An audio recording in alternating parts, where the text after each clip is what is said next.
हृदय के चक्षु अंधे।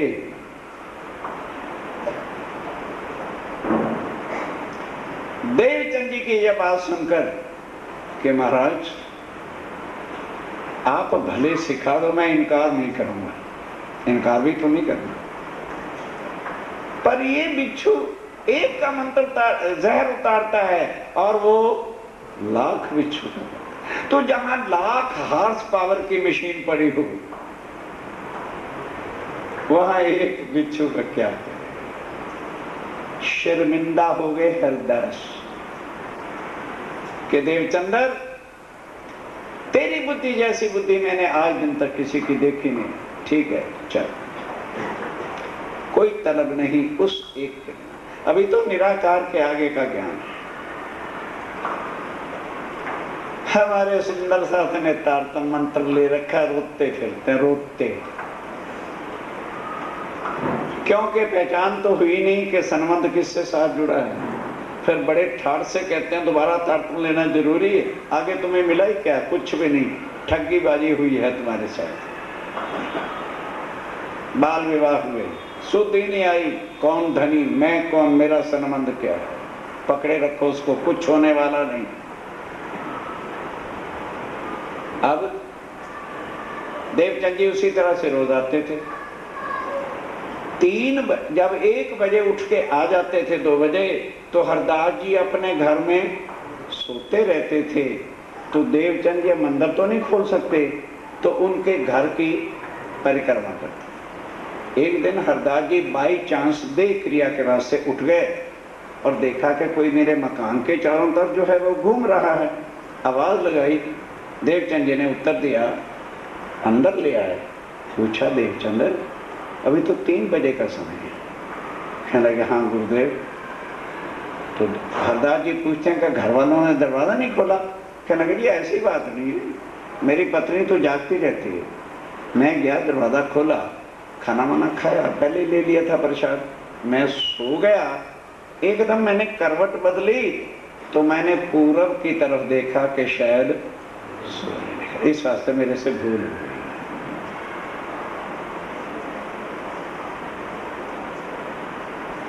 सतगुरु को भी बताते नहीं, क्योंकि आत्मा की वस्तु किसी को बतानी। समझ में आए तो समझ लेना, क्योंकि आप तो उनसे आगे हैं ना। वायदे करके जागनी, तू सोएगी मैं कैसे ना जगाऊं? और फरेबों से बाहर निकल आओ, नहीं तो जाओ, हमें बताना है। ध्यान देना। कहने लगे, अच्छा कोई बात नहीं, हो सकता है, पॉसिबल है। फिर कुछ दिनों के बाद 4-6 महीने बीत गए, फिर अचानक उनको देख लिया, पानी या गर्मी का मौसम होगा, प्यास के लिए उठे, देखा फिर वही देवचंद। अंदर ले आए, कहते, देवचंद्र तू मेरे पीछे हाथ धो के पड़ा क्या? तू चाहता क्या है? मुझे साफ बता दे, मैं तेरी ये सेवा पिकर्मा का बोझ स्वयं नहीं कर सकता। बाबा तू ऐसे कर, मेरे मंदिर में 2 भगवान हैं, ये सेवा का बल है, सेवा का। कोई अपना भगवान भी देता है, वो हमसे होती, क्योंकि शरीर को कष्ट होता है। लेना अक्षर चीज चाहती, आसान नहीं, धोखे में ना रहना।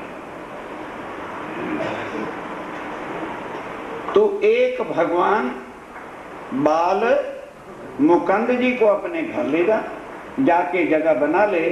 और ध्यान दो सुंदर साथ जी, क्योंकि कृष्ण बाल रूप हमारे अक्षरातीत हैं। आ जाओ साहब चेतों की तरफ। हम किसको मानते हैं? बाल स्वरूप श्री कृष्ण को। आ जाओ, उसी का नाम तो बाल। कहने में ना संकोच करो, मानो किसी को भी ये नहीं मना करूंगा। केवल एक बात पर चर्चा हो रही है, प्राणनाथ जी ने तुमको पारखी जोड़ी बनाना, अपनों को परखते चले जाओ। हमारे पास कांच का टुकड़ा है या हीरा। कहने लगे अच्छा गुरुदेव, मैं चरणों से जुदा तो नहीं होना चाहता था, पर करूंगा वही जो आपकी आज्ञा है। अब ध्यान से मुहूर्त बता दिया कि फला दिन घर में जगह बना लेना, पालकी लेके आ जाना। अब ध्यान दो, वो दिन कल आना था। रात को हरदास जी ने, देवचंद जी ने शयन आरती में बाल मुकुंद और बांके बिहारी की मूर्ति का शयन करा दिया और ताला बंद करके चाबी जेब। देवचंद जी घर चले गए। आगे तो देवचंद जी 3 बजे उठ के आते थे। उस दिन उन्होंने पालकी सजा के ले जानी है, इसलिए 3 बजे नहीं आए। अब हरदास जी उठे। ध्यान दो सुंदर सा जी, बोलो श्री कृष्ण। अब हरदास जी सवेरे उठे, नहा धो के जब मंदिर में जाते हैं तो बाल मुकुंद की मूर्ति गायब है। एकदम जो है हरदास जी चौंक गए। मूर्ति का क्वेश्चन नहीं है, क्वेश्चन है कि हरदास जी सोचते हैं देवचंद्र क्या कहेगा, कि खुद कह के और गुरुदेव मेरे से धोखा करके ये बात की चोट लगी। खैर घर वालों को जगाया, पूछा। घर वाले सारे हैरान के महाराज चाबी तो निज मंदिर की आपके पास है, फिर घर वालों की किसी की ताकत क्या है कि नहाए धोए मंदिर के अंदर कौन जा सकता है। खैर नहा धोए तो आए थे। बांके बिहारी जी को उसी भाव से, केसर से, दूध से नहला धुला के सखी भाव से श्रृंगार करा दिया। प्रातः का भोग लगा के बैठ गए। इतने में देवचंद जी पालकी लेके आए।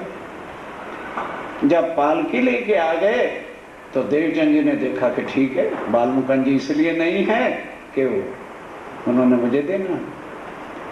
लेकिन जब प्रणाम किया और हरदास जी की तरफ देखा तो हरदास जी महाराज बिल्कुल उदास, चेहरा उतरा हुआ है। चरणों में प्रणाम किया, गुरुदेव क्या बात है, आप उदास क्यों हैं, आपके चेहरे पर शिकन क्यों है? कहने लगे बस देवचंद्र, मैं तेरे से बात करने लायक नहीं रहा। रात को मैंने और तुमने दोनों ने दोनों स्वरूपों की मूर्तियों को शयन कराया और मैंने तुम्हें खुद कहा था सुबह पालकी लेके आना। अब सुबह जब मैं उठा तो बाल मुकुंद जी की मूर्ति अंदर है नहीं। मैंने सब वस्त्र भी ढूंढे, श्रृंगार भी ढूंढा, सारा मंदिर नीचे ऊपर कर दिया, घर वालों को भी पूछा, लेकिन मूर्ति हमको मिली। देवचंद जी का उत्तर, गुरुदेव मैं आपको कहता था कि मैं अभी इस काबिल, पर आप क्यों उदास होते हैं? आपने तो कह दिया तो समझो मेरे पास आ गए। ये तो मैं अभी इस योग्य नहीं हूं, भगवान मेरे घर जाना नहीं चाहते। हरदास जी कहते नहीं देवचंद्र, जहां तेरी बुद्धि है शायद मेरी भी नहीं जा सकती, मैं नहीं मानता। क्या कुछ हो जाए, जब तक मैं इन नैनों से साक्षात बाल मुकुंद जो गौलोक के हैं उनको बुला के पूछ नहीं लूंगा, तब तक मैं अन्न जल ग्रहण नहीं। बैठ गए चौखट पर। बांके बिहारी जी की जो दोपहर की सेवा थी वो कर दी, थाल बहुरात का था लगा के शयन करा दिया। देवचंद जी घर चले गए। रात के 12 बजे जैसे जाते थे चले गए। हरदास जी बैठे। घर वालों ने भी जब देखा कि उन्होंने खाना नहीं खाया तो घर में भी किसी ने खाना नहीं खाया, पानी वानी पी रहे थे, मानो एकादशी का व्रत हो गया। और देवचंद जी ने भी नहीं उस दिन भोजन किया, घर चले गए। अब दिन बैठे हैं ध्यान, चित्त कहाँ है? बोलो, गौ लोक में बाल मुकुंद जी का ध्यान कर रहे। तब रात के 2:30 बजे आए साक्षात पढ़िए। कहाँ आए बाल मुकुंद जी? कहाँ आए बोलो बोलो, मूर्ति नहीं। कौन से बाल मुकंद? गौ लोक वाले साक्षात सामने धड़ आ गौ लोक से आके साक्षात दीदार दिया, साक्षात दियो दर्शन, साक्षात दर्शन दिए। ओहो प्रभु जी का गए थे। अब सोए तो थे नहीं, ध्यान में मगन थे, धड़ आके सामने खड़े हुए, आंख दम खुली, चरणों पे गिरे, हे मेरे प्रभु गए कहाँ थे? मेरे से क्या दोष हो गया था? क्यों तुम इस तरह से कर गए मेरे साथ? आकर जवाब दीजिए। हम ढूंढत कल के मन, और मैं ढूंढते ढूंढते घर श्रृंगार वस्त्र सब मेरा मन कल्प उठा। कहाँ हम तो उठ बैठे थे। कहने लगे तेरी आंखें नहीं खुली, मैं वहीं का वहीं बैठा हुआ था। तो तुम क्यों ना दिया दीदार? तो हरदास जी कहते हैं फिर आपने दर्शन क्यों नहीं? मैं रोज आपके दर्शन करता था, श्रृंगार सजाता था, सब कुछ था, फिर यदि आप वहीं पर थे तो दर्शन क्यों नहीं दिए? कई तुम को पधराते थे। ध्यान से सुनो कि तुम देवचंद्र के शरीर को आज दिन तक पहचान कर उसके चेला बना रहे हो, उसकी आत्मा को तुमने पहचाना। ध्यान दो, एक एक शब्द को बहुत महत्व का प्रसंग कर रहा है। हम जानते हो ये अक्षरातीत पार ब्रह्म की श्यामा महारानी है, जिनके चरणों में हम गौलोक में बैठ करके दंडवत प्रणाम करते हैं। माया में ये दोबारा माया के ब्रह्मांड को देखने के लिए उतरे हुए हैं, और शास्त्रों में लिखा हुआ भी है पार ब्रह्म और उनकी आत्माएं जब आएंगी तो आकर के मनुष्य तन को धरेंगे। तूने एक मनुष्य के तन को और नाम को देखकर और उनको शिष्य बना रखा है। मैं जानता हूं हम इनके पढ़ोगे, मैं जो तुमको इन स्वरूप की, क्योंकि तुमको इनके मुंह से बोलो स्वरूप की पहचान नहीं है, नहीं पहचान, तुम्हें पहचान नहीं हुई, इस वास्ते तू इनको चेला बना के और खुद गुरु बना बैठा है। मैं इनकी सेवा ना सह सकूं। मैं इनकी, अरे जिनकी हम सेवा करते हैं, ध्यान करते हैं, प्रणाम करते हैं, तो उनको भी उनके घर मुझे भेज रहा है। तो बोल मैं गायब ना होता तो क्या करता? ना सह सकूं आसान। ओ बाबा हम इनके एहसान नहीं उतार सकते। मैं कोटों बार पहले ब्रह्मांड में जन्मा था और कोटों बार मरता था। पहली लीला इन्होंने ब्रिज में की थी तो मुझे भावसागर से करने वाली है। बोल कैसे हम इनका एहसान उतारें? और तू उल्टा मुझे भेज रहा है उनके घर सेवा करने के लिए, तो मैं कैसे यहाँ रहता? जो दिलगीर होए श्री देवचंद्र जी। और अब ध्यान से सुनो, अगर देवचंद्र जी उदास हो जाएं तो क्या करना? कभी उनके पति अक्षरातीत ने रास में बांके बिहारी के तन में लीला की थी, तो उनको भी मूर्ति ना देना। उनके जो वस्त्र हैं वस्त्रों की सेवा दे देना और उन्हें कहना कि वस्त्रों की सेवा करें, पर चित्त निंत वृंदा वन में रखा करें। उन्हें कहा जी ठीक। कहने के और सुन, अब देवचंद जी को विश्वास कैसे आएगा वो भी सुन ले। अभी समय 3 बजे का हो गया है। देवचंद जी नहा धो के घर से जिस तरह रोज आते हैं आ रहे होंगे। तुम जाओ, रास्ते में मुलाकात हो जाएगी। आज उनको ना प्रणाम करने देना, वो तो उसी भाव से प्रणाम करेंगे कि मेरे गुरुदेव आ रहे हैं। अब तुम्हें तो पता चल गया वो तेरा चेला नहीं, वो साक्षात श्यामा महारानी के स्वरूप है। तो दौड़ करके उनके चरणों में गिर जाना और अपना सिर वहां रख देना। अब वो दुखी तो बड़े होंगे कि हे गुरुदेव, आगे भगवान रूठ गया था, चिंता नहीं थी। भगवान रूठ जाए, यदि योग्य गुरु होगा तो वो भव से पार कर देगा। और कहेगा हे गुरुदेव जब आप ही रूठ गए तो मेरा कौन होगा।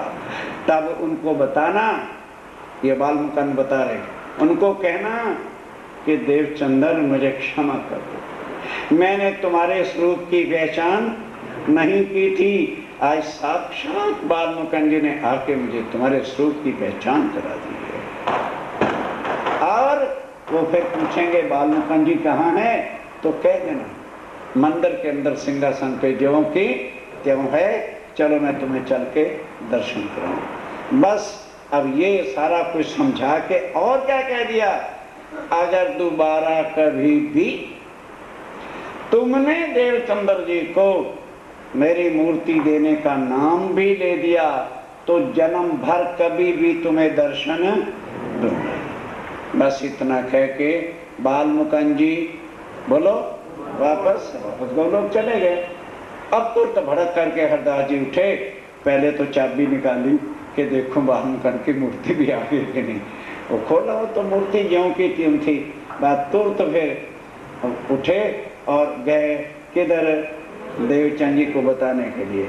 देखा तो सामने देवचंद जी आ रहे हैं। देवचंद जी ने देखा कि सामने गुरु, अभी तो गुरुदेव ही कहना पड़ेगा, गुरुदेव आ रहे हैं। अब ध्यान से देखो क्या होता है।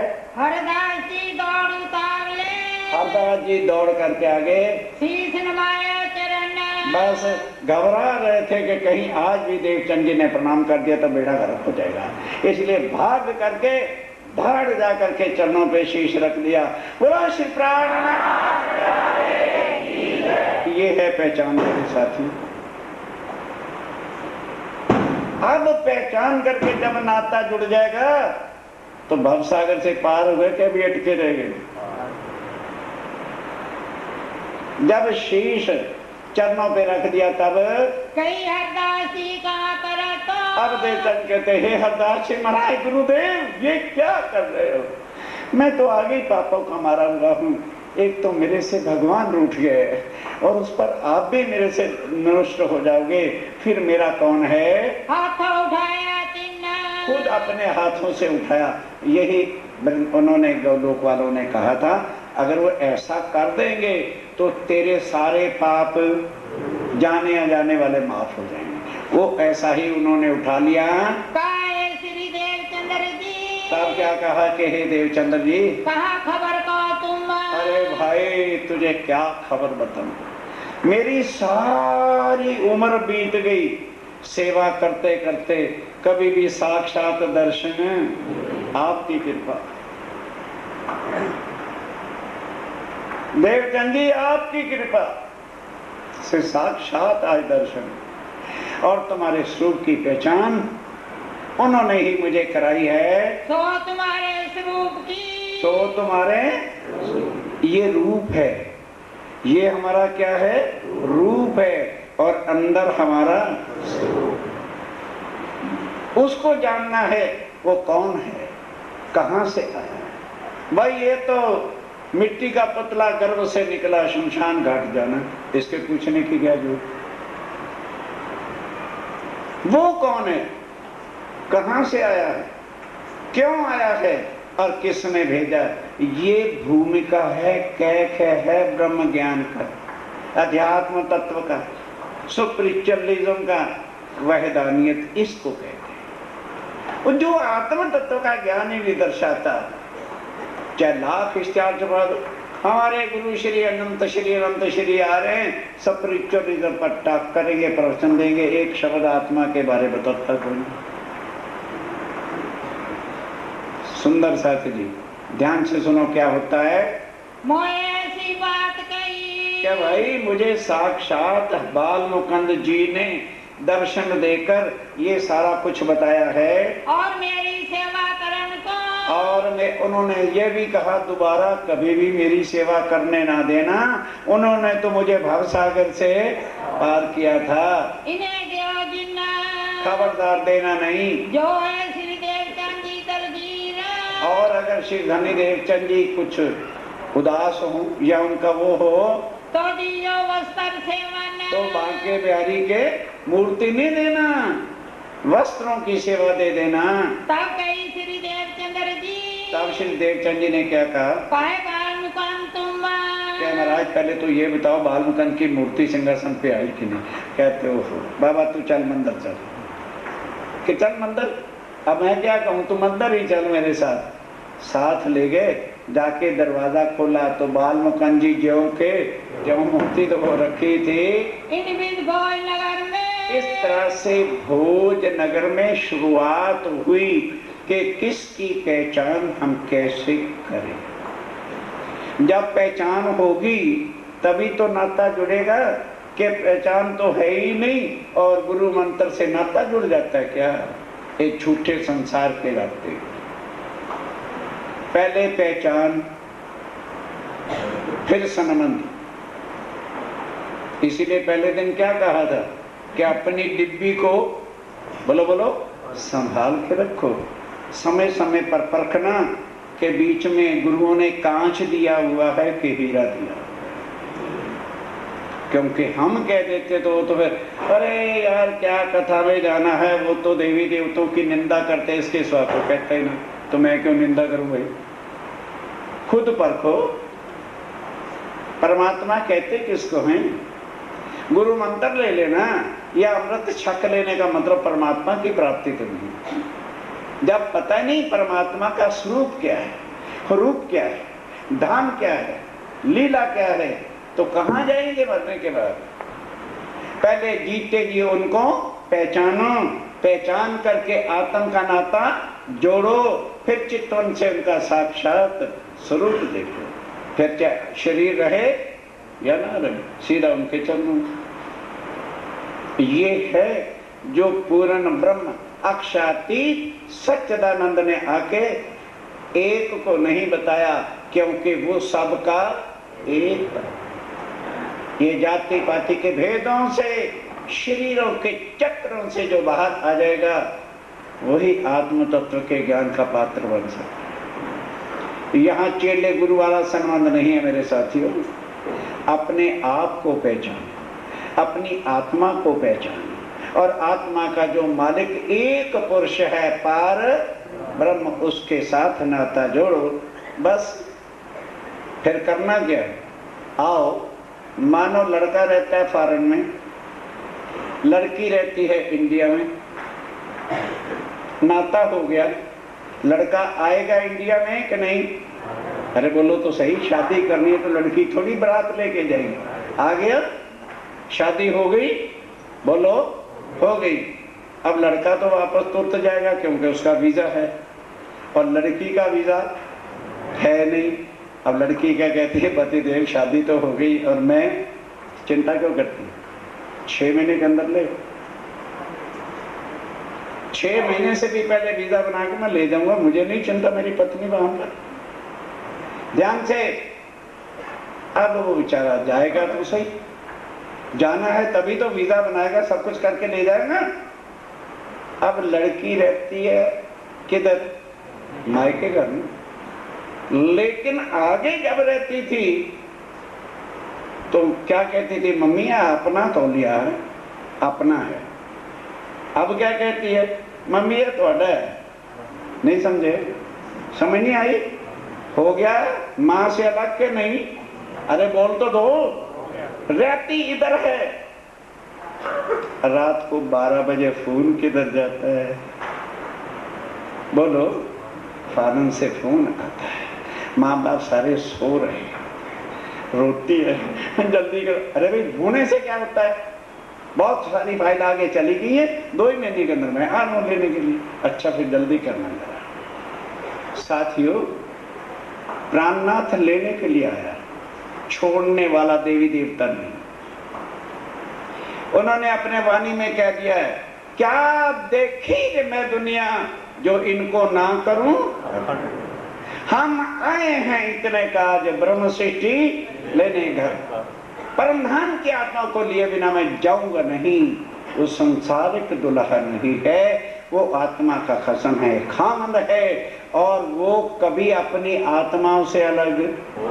जब पहचान के रिश्ता हो जाएगा फिर हमें जाने का चिंता है कि दुल्हा दुल्हन के बगैर जाएगा ही नहीं। बोलो बोलो, दुल्हा जाएगा अरे बरात को रोटी चाहिए, माँ बाप को जेवर चाहिए, और दुल्हा को केवल अपनी बीवी चाहिए। वो अपनी आत्मा के लिए बिना वापस परम धाम जाने वाला ही नहीं। तुम्हें क्यों चिंता, मुझे भव से पार कर दो। तू भव से पार क्या होगा? लेने वाला सीधा सुख पालों में बिठा के ले जाएगा। पहले उसकी पहचान कर लो है कौन। अभी तो वही मुहावरा है, भगवानों वाला भगवान है ये भी, और आगे का भगवान। वहां ना कोई भक्त है, ना कोई भगवान, ना कोई वहां गुरु है, ना कोई वहां चेला है। वो एक स्वरूप, जैसे सूरज और सूर्य की। ये पहले समझो आत्मा और पारब्रह्म का नाता क्या है। अब क्या होता है, जामा बांके बिहारी का, तब बांके बिहारी के यही वस्त्र जो थे, कई कह रहे ओ तो नित्य वृंदावन वाले आ गए। ना आए ना आ सकते हैं, वो नूर में इधर नहीं आ सकते। इसी बांके बिहारी का जो जामा था, वस्त्र थे, वो दे दिए और अब वो ले गए घर। ध्यान दो, अब मंदिर में आना बंद। घर जाके पालकी ले रखी थी सजा के, अब हाँ उनको वस्त्रों को सजा दिया कि ये मेरे बांके बिहारी के वस्त्र हैं। फिर सखी भाव से सेवा करनी। तो देवचंद जी शादी हुई है, पत्नी से कह दिया देखो भाई, मेरे माता पिता की सेवा करना, तू मेरी चिंता मत करना। आप नहा धो के शुद्ध चित्त होके कुएं से जल ला के गगरी भर के चूल्हा फेर के तब भोग मनाते हैं। क्योंकि सखी भाव, बोलो, लाख करोड़ों पति पत्नी क्यों ना हो, लाख नौकर क्यों ना हो, पतिव्रता नारी जिसको कहते हैं, मैं सबको नहीं कष्ट देना चाहता। वो पति का भोजन किसी के हाथों से बनवाएगी, वो है पतिव्रता। अरे बहादुर ला दे दो फुलके, ला हम पतिव्रता, नोटों के पतिव्रता, नोट लेने। जो स्त्री अपने पति को 2 रोटियां भी नहीं बना दे सकती, वो काहे की है?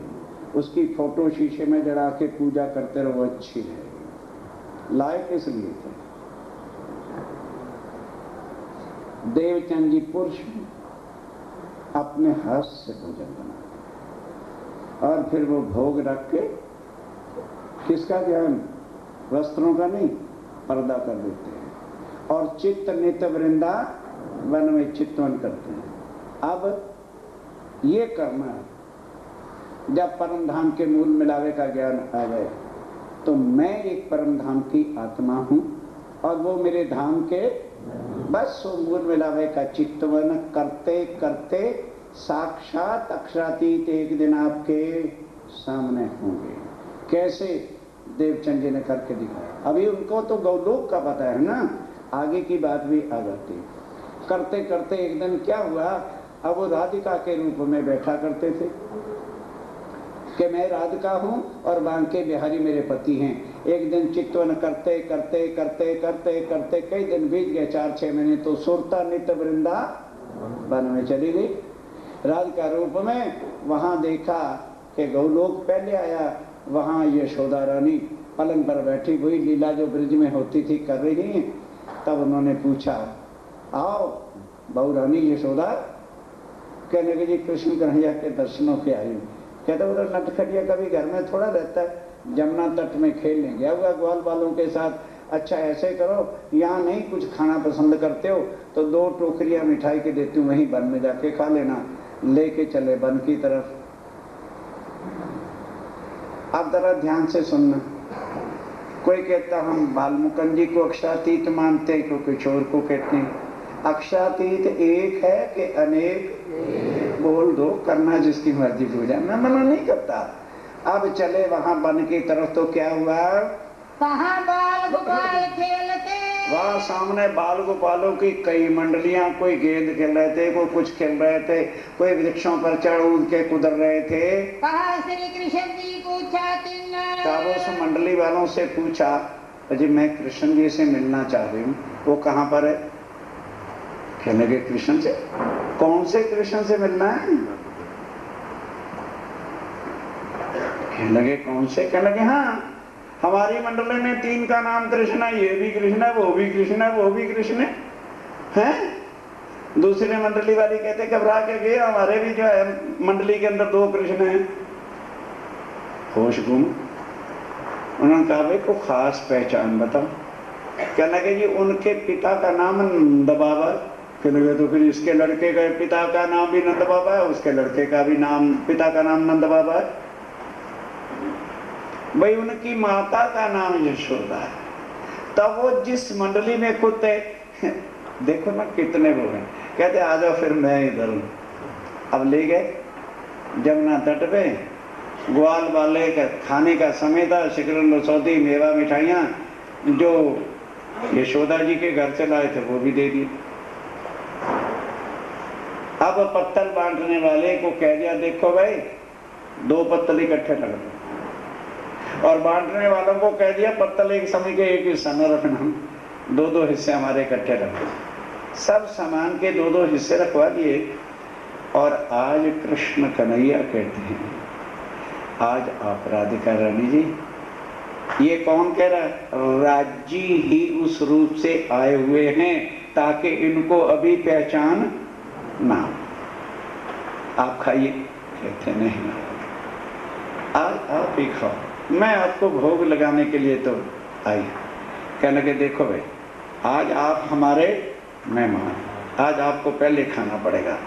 इतना लाड प्यार देख करके देवचंद जी असल भूल ही गए कि मैं भोजनगर में बैठ के ध्यान कर रही थी। बस मगन हो करके प्रेम के अंदर हाथ उठा के पत्तल पे धर दिया। नहीं समझे? अब हाथ तो लगा जमीन पर और सुरता गई। अब क्या करें? जब सुरता ही टूट गई तो कहाँ खाएं और किससे बात करें? इतना दृढ़ निश्चय हो गया कि वो सदा मेरे सिर पर खड़े। बस उसके बाद ये सारा प्रसंग के बाल मुकुंद और बांके बिहारी का जो प्रसंग है मैं सुनूं कहां से? तब हरदास जी से फिर पूछा, ये नहीं बताया कि मेरे चित्तवन में ये वाक्य न के महाराज ये बाल मुकुंद और बांके बिहारी की सारी कथाएं मैं कहां से सुन सकता हूं? उन्होंने कहा देखो देवचंद्र, सुनाने को तो यहाँ भी सुनाई जा सकती है पर तेरे प्रश्नों का उत्तर यहाँ को नहीं दे सकेगा। हमारी राधा वल्लभी मार्ग का मूल स्थान जाम नगर नौतनपुरी है और वहाँ मूल मंदिर जो है वो श्याम मंदिर कहलाता है, श्याम जी का मंदिर। और वहाँ कान जी भट्ट जो हमारे आचार्य हैं वो श्रीमद् भागवत की चर्चा करते हैं। तुम्हारे प्रश्नों का उत्तर उनके बिना कोई दे सकेगा नहीं, तुम वहीं चले गए। तब देवचंद जी अब भोजनगर से चले तो इस बीच में देवचंद जी के घर 2 संतान भी, एक लड़का और एक लड़की। लड़के का नाम बिहारी जी था और लड़की का नाम जमुना बाई था। माता पिता भी अभी जिंदा है। लेकर के चले गए। देवचंद जी अभी तक कुछ संसारिक काम धंधा नहीं करते, भोग के वास्ते थोड़ा सा सामान जो अच्छा मिला वो भोग के लिए बना दिया, भोग लगा के प्रसाद बांट दिया। और बाकी जो घर में बाजरा मिला, आटा मिला, चने की रोटी मिली, जो क्यों पिता बेचारे कमा रहे, इतने बुढ़ापे में देवचंद जी संसारिक काम करते नहीं, उसी पर सबर सुबूरी करते। अब चले गए जामनगर, वहाँ पर और भी कई रिश्तेदार रहते थे, जाके वहाँ अपना घर बसा दिया। अब चले खोज करने के लिए कहाँ कि श्याम जी का मंदिर कहाँ है और कान जी भट्ट कहाँ है। वहाँ गए तो राधा वल्लभियों के बड़े ही मंदिर थे, बहुत जने कथा करते थे। पूछते पूछते श्याम जी के मंदिर में कान जी के भट्ट के पास चरणों में चले गए। श्याम जी के देवर में, श्याम जी के देवरे में मंदिर में कथा के कान जी भट्ट कथा भागवत की करते थे। निष्ठा ले सुनने लगे। निष्ठा बंद हो गई। मतलब ही नहीं है कि किसी दिन गैर हाजिरी हो या 2 मिनट भी लेट चले जाएं, होए बलबियों से खटपट। अब राधा बल्लभी मार्ग वालों से खटपट होने लगी, क्योंकि देवचंद जी वही करते हैं जो श्रीमद् भागवत में लिखा था, और राधा बल्लभी मार्ग वाले वो करते ही नहीं जो भागवत कहती।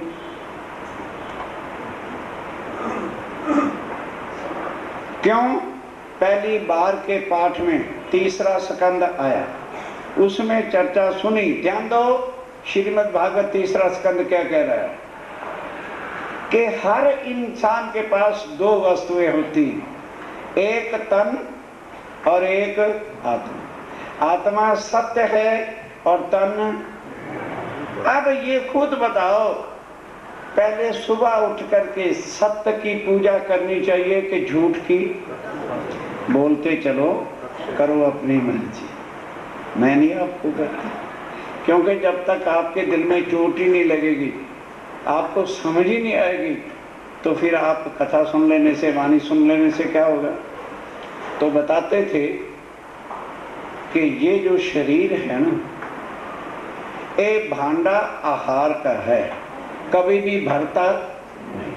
सवेरे उठे, बैठी, थोड़ी देर बाद हुई नाश्ता, फिर चले गए बाजार में, यार दोस्तों के साथ भी एक आध कप चाय पी लिया, फिर उसके बाद दोपहर का लंच होना ही होना है, और उसके बाद शाम की चाय, बोलते चलो होनी होनी है। कोई मेहमान आ गया तो एक्स्ट्रा रसगुल्ले खाने ही खाने हैं, रात को भी रोटी खानी खानी है, सोते हुए पावर दूध पीना ही पीना है, सवेरे उठो तो भूखे का, फिर बैठी लो। और आत्मा को एक बार नाश्ता दे दो, सारा दिन के लिए संतुष्ट रहती है। आत्मा का नाश्ता है वाणी और चित्त, ये आत्मा की खुराक है। पहले वाणी पढ़ लो, राज्य के दर्शन चितवन कर लो, उसके बाद सारा दिन खाते। ये भागवत तो अवश्य कहती है। अब देवचंद जी ने उस दिन से ये नियम बना लिया था।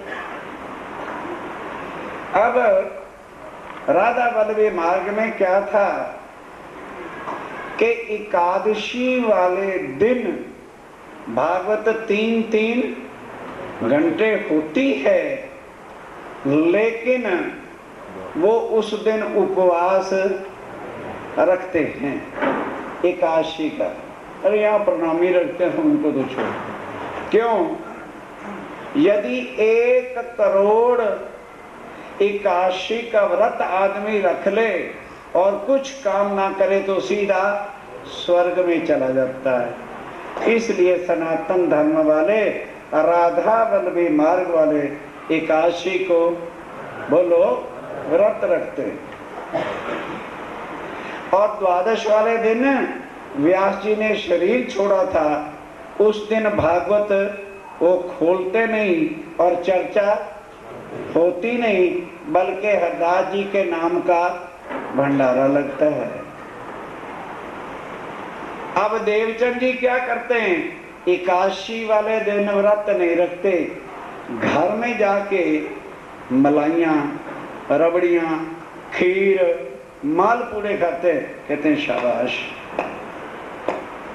है मेरे घोड़े, 3 घंटे तूने मेरी आज चर्चा आत्मा की खुराक दी है, तेरी भी खूब मालिश करूंगा। खीर खाते हैं, रबड़ियां खाते हैं, और द्वादश वाले दिन चर्चा, बोलो बोलो, ओ व्रत रखते। हो गया राधा बल्लभी मार्ग के धर्म के उल्टे। अब ये धीरे धीरे पता लग गया सारे राधा बल्लभियों को, प्रधान को भी पता लग गया, सेक्रेटरी को। कहने लगे सत्यानाश कर दिया इसने आके हमारे धर्म के अंदर है। कहने लगे पहले तो कांजी भट्ट से पूछते हैं कि एक धर्म के अंदर ये 2-2 रास्ते कैसे चला रखे। ऐसे में वैसे ट्रस्टी इकट्ठे होना हो, ऐसे में जरूर इकट्ठे हो जाते हैं, लंडा जा रहा है। सारे ट्रस्टी इकट्ठे होके गए जनाब कांजी भट्ट के पास। क्या लगे महाराज ये बताओ एक धर्म के अंदर दो दो रास्ते कैसे चला रखे। कांजी भट्ट बेचारे एहसान कहने लगे, भाई मैं तो एक ही चर्चा सुनाता हूँ भागवत की, किसको जुदा तो नहीं बताता, और कोई ध्यान से ना सुने तो मेरा कहने लगे, अच्छा एक श्रोता तुम्हारे देवचंद्र ही हैं और हम श्रोता ही नहीं। पहले पत्थर पढ़ लिया होते, मेरे दादे ने मंदिर बनवाया और मेरे मामे ने फर्श की सेवा ली थी। देवचंद्र ने किया क्या था, नशा है ना ट्रस्टियों को, हम ट्रस्टी। हरदास जी कहते हैं कुछ बात भी बताओगे कि ऐसे धींगा मस्ती करते आ रहे हो। क्या लगे महाराज, हमें तो कहते हो एकादशी का व्रत रखो कहते हो, और द्वादशी का भंडारा कराते हो, व्रत जो है हमें कहते हो भंडारा दो। तुम्हारे देवचंद्र जी काशी वाले दिन रोटी खाते हैं और द्वादशी को लंगर का भंडारे का प्रसाद ही नहीं लेते। चौके कांजी घाट वही तो मुसीबत पड़ी। कहने के भाई घबराओ नहीं, देवचंद्र जी को आने दो, वो जो कुछ करते हैं भागवत के अनुसार करते हैं, इतना मैं जानता हूँ। इतने में देवचंद्र जी आ गए, आके बैठे। कांजी भट्ट ने कहा, देवचंद्र हाँ जी भाई जरा कुछ इनके प्रश्न हैं उत्तर दो। कहने लगे जी पूछो। सारे कहने लगे, भाई देवचंद्र तू नया ही श्रोता आया, हमारे धर्म टांट कस रहे हैं, चुप। और हम तो जिन्होंने सारी उम्र हमारे बाप दादाओं ने लगा दी, उन्होंने सुना ही कुछ नहीं। तू जरा ये बता दे, इतना हम भी जानते, भागवत के एक स्कंद और एक स्कंद के एक श्लोक को कोई विरला ही समझ सकता है, पर तू तो भाई भागवत वृक्ष की टेढ़ी टेढ़ी पत्ते पत्ते टांट कस रहे हैं ना, और उसके एक नस नस में घुसा हुआ है, टुप वो भी सह लेते हैं। कहने लगे इतना बता दो कि एकादशी वाले दिन जब 3 घंटे कथा होती है तो तुम व्रत क्यों नहीं रखते, और द्वादश वाले दिन व्यास जी का पूज्य ग्रंथ है हमारे धर्म का, हम खोलते नहीं, और तुम उसका भंडारे का प्रसाद नहीं लेते। कहने लगे अच्छा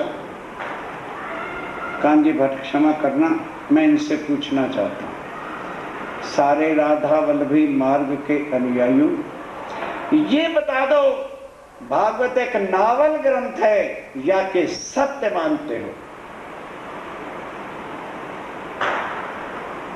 कहते वाह ये तो हमारा सत्य पूज्य ग्रंथ है। तो खोलो तीसरा स्कंद, उसमें क्या लिखा है कि आत्मा सत्य है और शरीर झूठ है। जब तक आत्मा की खुराक नहीं मिले किसी भी इंसान को भोजन नहीं करना चाहिए। एकादशी वाले दिन आत्मा को 3 गुना चर्चा की खुराक मिलती है, तो झूठे शरीर ने क्या कसूर किया अभी से भूखा मारे? इसलिए मैं 3 गुनी खुराक देता हूँ। मालपूड़े खाता हूँ, खीर खाता हूँ, हलवा भी खाता हूँ, पूरियां बना के खाता हूँ। और द्वादश वाले दिन मेरी आत्मा को खुराक बोलो मिलती नहीं, इसलिए मेरा धर्म है बिन आत्मा की खुराक के झूठे शरीर को मैं खुराक नहीं देता। नंबर 2, भागवत कहती है करोड़ एकादशी का यदि व्रत पूरा हो जाए तो स्वर्ग मिलेगा ना, और स्वर्ग का महाप्रलय में नाश होगा। फिर ये बताओ, अगर जिस दिन से तुम पैदा हुए तुम्हारी माँ ने एकादशी का व्रत उसी दिन से चालू कर दिया तो महीने में 2 एकादशी होती है, एक अंधेरे पक्ष की एक उजाले पक्ष की। तो साल में कितने हो गए? बोलो बोलो 2400। ज्यादा से ज्यादा 100 साल की उम्र लगाओ तो कितने व्रत हुए? चाहिए कितने? 1 करोड़ क्या फायदा एकादशी का?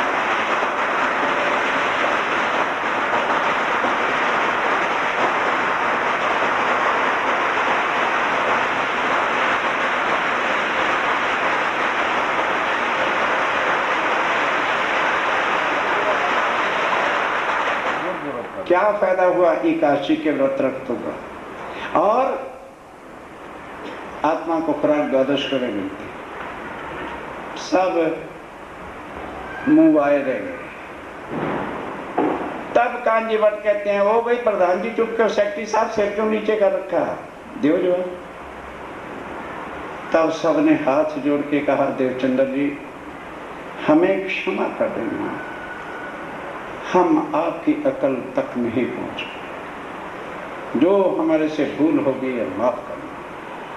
इस तरह से ये है चर्चा सुनने का प्रसंग। इसको कहते हैं चर्चा सुनना। फिर संशय कैसे और प्रश्न कैसे? 14 साल तक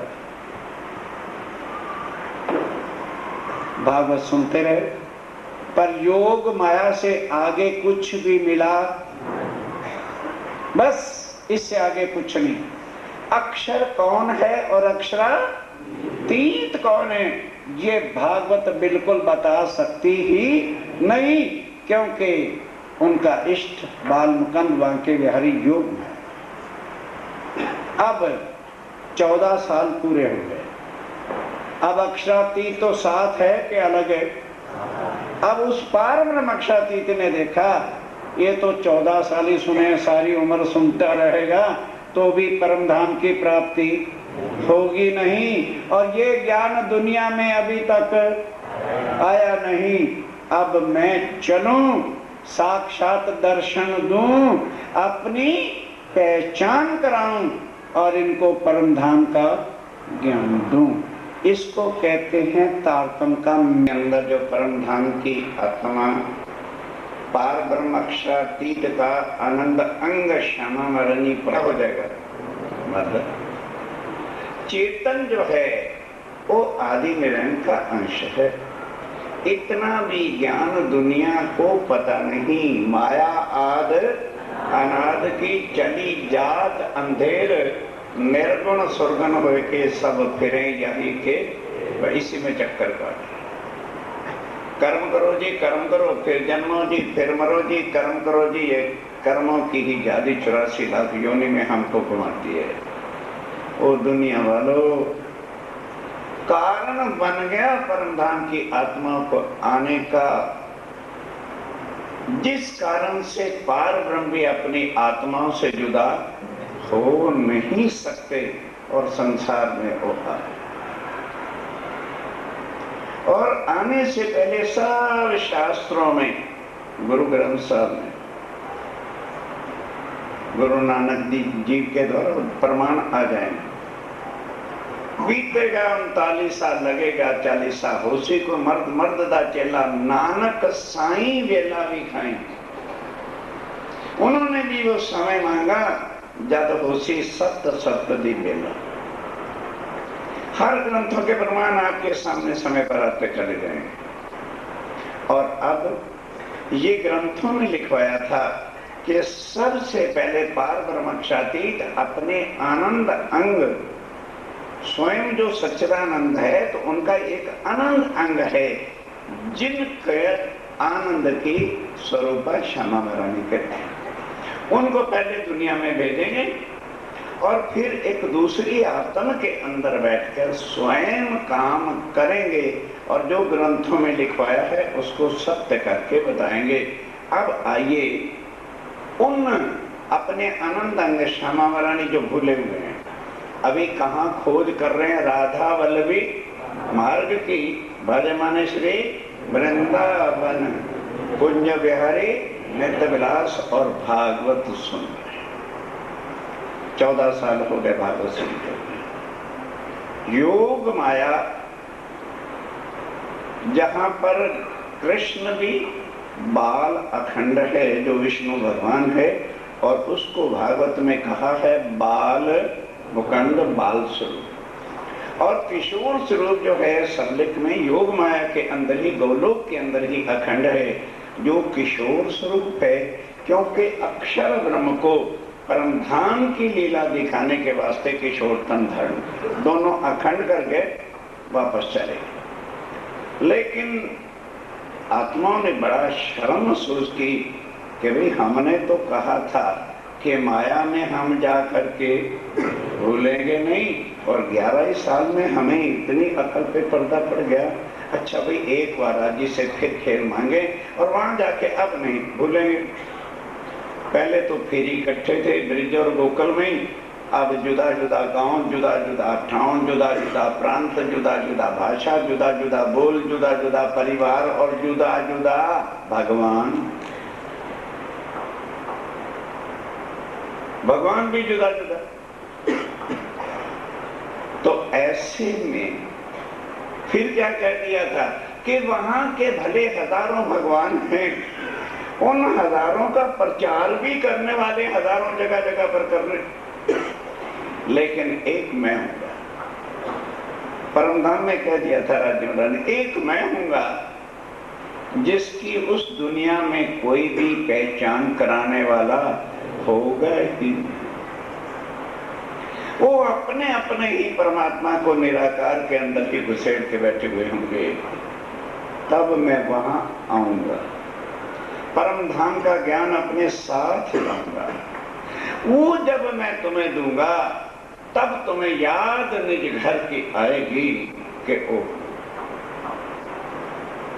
हम इसको तो देखने आए। जो आज नहीं ना याद मैं कौन कहां से आया, फिर इस वाणी के माध्यम से याद होगा कि हम दुनिया के रहने वाले नहीं, हम परम धाम के हैं और माया का खेल देखने आए हैं और देख करके वहां जाना। ये मिथ्या है। शरीर से जो कुछ हमने चपेटा हुआ है समझ आने की देर, अभी नहीं समझ आ रही, अभी तो सुन रहे हैं ना। सुना हुआ काम नहीं आता, अटपटे ना समझ लेना। सुना हुआ भूल जाता हुआ है और समझी हुई बात काम होगा। समझो, अब 14 साल हो गए। ये नहीं कि 14 साल के बाद भागवत का सुनने से कोई तारतम्य मिला। आज जरा अच्छी तरह से समझ के जाओ, क्योंकि जो लोग खुद भटके हुए हैं वो बाकी सुंदर साथ को भी भटकाते।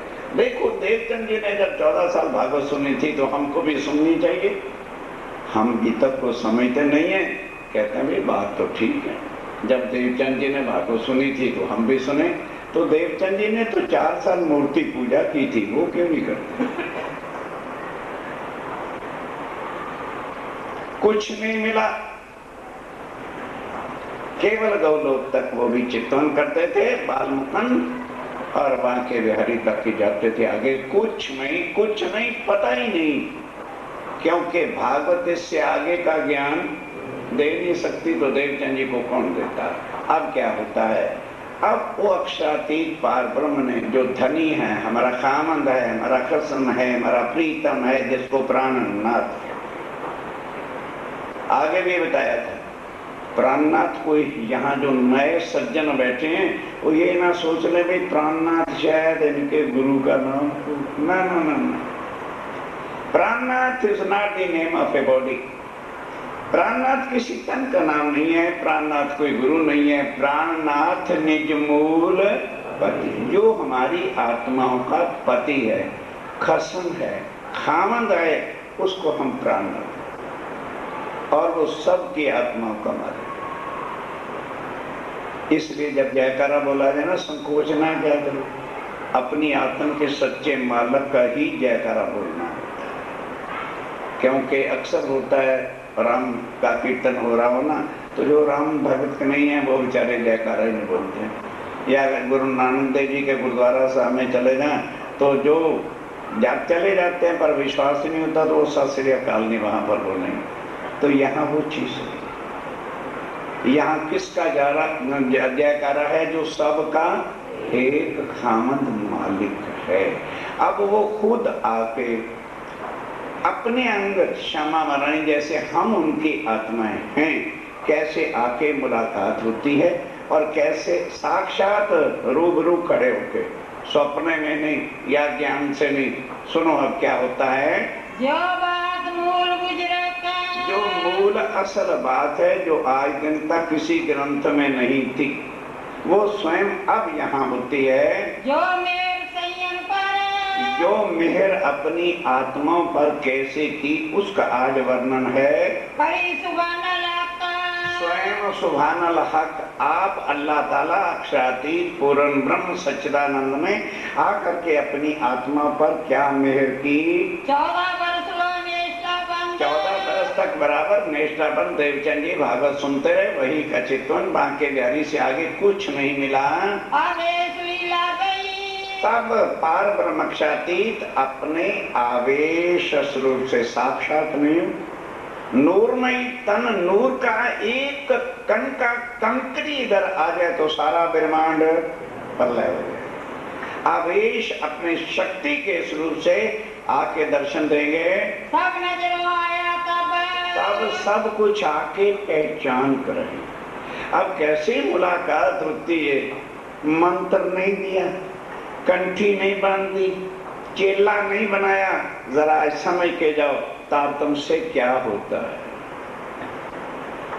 तारतम लेने से तुम्हारा भी कोई गुरु नहीं बनेगा, तुम्हें निज घर की पहचान कराई जाएगी, तुम्हें भूले हुए तुम्हारे प्राणनाथ के चरणों के साथ तुम्हारा पालव बंध और कुछ नहीं। तारतम का मतलब गुरु धारण करना या गद्दी पूजा करना नहीं। जिन्होंने भटका रखा है वो चेले बना रहे हैं, उनका काम चल रहा है। जहां सच्चिदानंद के सुर की सत्यवाणी सुनाई जाती है। अब एक एक शब्द को सुनना। कछु कसने गई आकार का अब आखिर थोड़ी बहुत तो परीक्षा सबकी होती है। कभी भी देवचंद जी कुछ अटपटा सटपटा खाते ही नहीं थे, पर अब थोड़ी परीक्षा क्या होती है। आकार की कुछ कसनी हुई, बुखार आने लगा। इन समय इस समय नौतनपुरी एक शहर का नाम है। पहले गुजरात का जो राजा होता था उसकी राजधानी राजकोट होती थी। तो राजकोट क्योंकि पथरी इलाका ज्यादा होने के कारण से, तो ये जामनगर जिसको आज कहते हो, इसका पहले नाम रखा गया था नया गांव। नया शहर बसा तो नाम ही हो गया था नया गांव। नया गांव उस समय देवचंद जी वहां थे तो उन्होंने इसका नाम रखा नौतनपुरी। उसके बाद जाम साहब का वहां का जो जाम था वो भाषा बना, तो आप जान तो फिर वो लोग अपने नाम से रख देते हैं जाम नगर। ये वही नौतनपुरी है। यहाँ ज्वर आने लगा, यहाँ शरीर को बुखार आने लगा। अब बुखार होता है तो फिर खाना तो नहीं खाया जाता, लंगर में खाने को नागा हो गया। पर बुखार शरीर को हुआ कि आत्मा को? बोलो बोलो बोलो बोलो। नागा बुखार है, जरा शरीर होता है। चर्चा तो आत्मा ने सुननी है, चर्चा में नागा नहीं किया। वो भी हमारे तरह से अरे रात 12 बजे नींद नहीं पूरी, आज तो बासियां आ रही हैं। जा तू घर वाले ने क्या, तू चर्चा सोने घर में आ जा। आज के माँ बाप नहीं थे कि रात बच्चे को आगे छीन। डॉक्टर साहब को बोलो जल्दी करो, भले काके को कुछ हो ना हो, पर माँ पहले ही रोना शुरू कर दी। डॉक्टर साहब मेरे बच्चे ठीक है। मैंने कहा मौत किस बात की आ रही है, जरा सब करे ठीक हो जाएगा। मोह में मरे हुए पहले बुजुर्ग नहीं होते थे। 14 दिन हो गए, बुखार नहीं उतरा, खाना खाया नहीं। बोलो शरीर में क्या रहेगा। तब माँ बाप जो थे उन्होंने सोचा भाई इतने दिन हो गए हैं, किसी वैद्य तबीब को बुलाया जाए, दिखाया जाए। बुलाया, हाथ दिखाया, कहने लगे जी कोई ऐसी खतरनाक बात नहीं है, सर्द गर्म हो गए, मैं काढ़ा दुशांदा दे देता हूँ, उसको उबाल के छान के पिला देना। पर एक परहेज रखना कि काढ़े पीने के बाद हवा नहीं लगना चाहिए, नहीं तो अगर हवा लगी तो फिर खतरनाक काम हो सकता है। तो माताजी पास खड़े थे, कह रहे ओ वैद्य जी काढ़ा तो मैं पिला दूंगी, भिगो के छान के हल्का नमक डाल के जैसे आपने कहा है, पर ये जो तुमने कहना हवा ना लगे ये प्रोग्राम गड़बड़ है, इसका कुछ और प्रोग्राम बताओ, क्योंकि ये चर्चा सुनने जाएंगे, ये रुकने वाले हैं नहीं।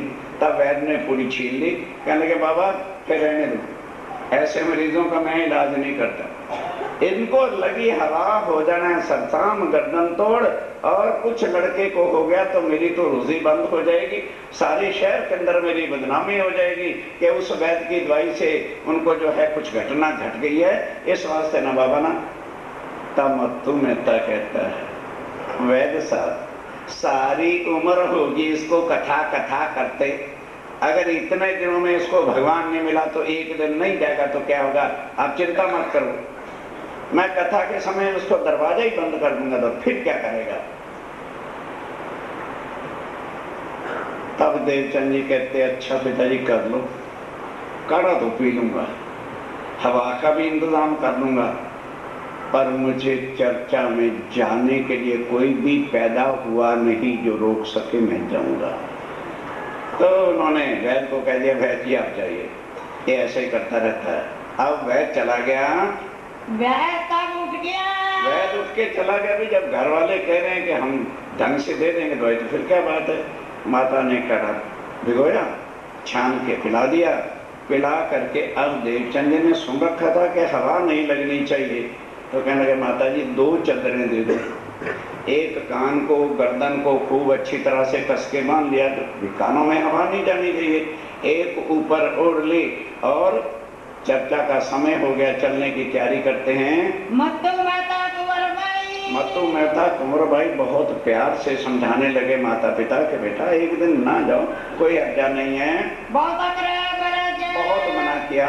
तब घर में रूंद की वार दे, तब देवचंद जी किसी के सुनते तो थे ही नहीं, वो अपनी लगन में मगन थे। उठ करके जब चलने लगे तो देवचंद जी के पिता ने बाहर से दरवाजा बंद करके कुंडी दे दी, माता जी अंदर हैं, मूर्खों में मरने का नहीं, यहाँ तक कह दिया अरे माता पिता क्यों मूर्ख हो गए हो, मेरा भी मरने का समय नहीं आया, मैंने जिसको मिलना है वो अभी मुझे मिला, इसलिए तुम घबराओ नहीं, लेकिन मैं चर्चा सुनने अवश्य जाऊंगा।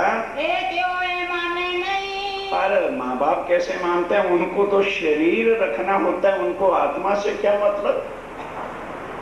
ओ साथियों सोचो, रिश्तेदारों को क्या चाहिए, शरीर चाहिए, क्योंकि शरीर से उनके मतलब पूरे होते हैं, इस वास्ते वो शरीर के चक्कर में थे। तब देवचंद जी ने कहा अच्छा शरीर को रोकना है, रोक लो, मेरी आत्मा चर्चा सुनने जाएगी। तब जो सुरता खींची शरीर धाड़ गिरा, गई आत्मा चर्चा सुनने के लिए। तब कुंवर भाई शोर करियो, तब आंखें फिर गई। अब भले लड़का कितना बड़ा हो जाए, माँ के लिए तो लड़का वो मुंह में फंसे हुए थे, उनकी आंखें फिरती देखकर जो है कुंवर भाई रोने लगी और अपने पति मत्तू मेहता को गालियां दिखाने लगी, अरे किसका दरवाजा बंद कर रहे हो, जल्दी दरवाजा खोलो। देवचंद जी की हालत खराब हो गई है, कठिन के खुलाए द्वार, बहुत कठिन शब्द कह के दरवाजा खुलाया, आंखें फिर भी जैसे मुर्दे की हालत होती है बेहोशी हो गई। अब मत्तू मेहता भी बड़ा घबरा गया। बस अब गोदी में लेके मत्तू मेहता कहता है देवचंद एक बार आंखें खोल ले, मुझे पिता कह के पुकार ले, आज के बाद मैं कभी भी तुम्हें कथा में जाने के लिए रोकूंगा नहीं। आगे हमने समझा था कि तुम मेरे बेटे हो, आज समझ लिया मैं तुम्हें खुद जा करके श्याम जी के मंदिर में चढ़ाऊंगा और रोज जो मर्जी करना, पर इस तरह से नहीं, एक बार आंखें खोल लो। श्री देवचंद्र जी बोले नहीं, अब वो बेहोश हो चुके थे, सुता थी नहीं तो क्या बोलते, चले श्याम जी मंदिर द्वार। बस जो है अब उसके बाद 15-20-25 मिनट बीत गए, होश आई। तब उधर पिता क्या कह रहे थे, झूठ बोल के, हे देवचंद्र बेटा आंखें खोलो, कान जी भट्ट के आदमी तुझे बुलाने के लिए आए। अब वो तो अपने मस्त थे। 15-20 मिनट में जब फिर चेतन शक्ति आई, अब 14 दिन हो गए और एक कुछ खाया है नहीं, दूसरा जो था वो बेहोशी से शीतलता आ गई, कमजोरी, दीवार पर टिका दिया और इधर लाठी का सहारा। तब उठ के जो है, और चलने की शक्ति नहीं थी, खुद मत्तू मेहता उनको मंदिर